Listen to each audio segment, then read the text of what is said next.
সালামু আলাইকুম সিফাত ভাই, কেমন আছেন? ওয়ালাইকুম আসসালাম। আলহামদুলিল্লাহ, ভালো আছি। আপনি কেমন আছেন? ভাই, নির্বাচন তো এসে গেল, তো ভোট কাকে দিবেন? বদনা মার্কে দিব। আস্তাগফিরুল্লাহ, আপনি আপনি বদনা মার্কায় ভোট দিবেন কেন? আরে ভাই, কেন? তারা তো যোগ্যতায় তারা দেশ চালাতে পারবে। কেন?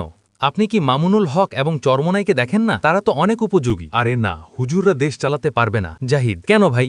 আপনার ভোট তো আমানত। আপনি যাকেই ভোট দেন না কেন, আল্লাহর কাছে জবাবদিহি করতে হবে। আপনি কি মৃত্যুবরণ করবেন না? আপনি কি জাহান্নাম ভয় পান না? বর্তমানে হুজুররা দেশ চালালে আপনার সমস্যা কোথায়? ভাই লজ্জার বিষয়, কেমনে বলি? আরে ভাই বলেন, সমস্যা নেই। আমি তো প্রতিদিন মেয়ে দেখি আর তাদের সাথে নষ্টি করি, কিন্তু হুজুররা গেলে তো এসব করতে পারবো পারবো না। আস্তাগফিরুল্লাহ।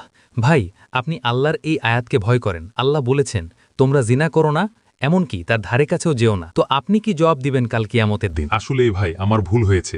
আমি কখনো এভাবে ভাবিনি। আল্লাহ আমাকে মাফ করুন। আজকে থেকে নিয়ত করলাম, আমি আমার ভোটটা ইসলামী দলকেই দিব। আমি আমার আমানত রক্ষা করবো ইনশাআল্লাহ। আর আপনারাও সবাই ইসলামী দল, রিকশা বা হাত পাখাকেই ভোট দিয়ে আল্লাহর আযাব থেকে মুক্ত থাকেন। জয় রিকশা, জয় হাত পাখা।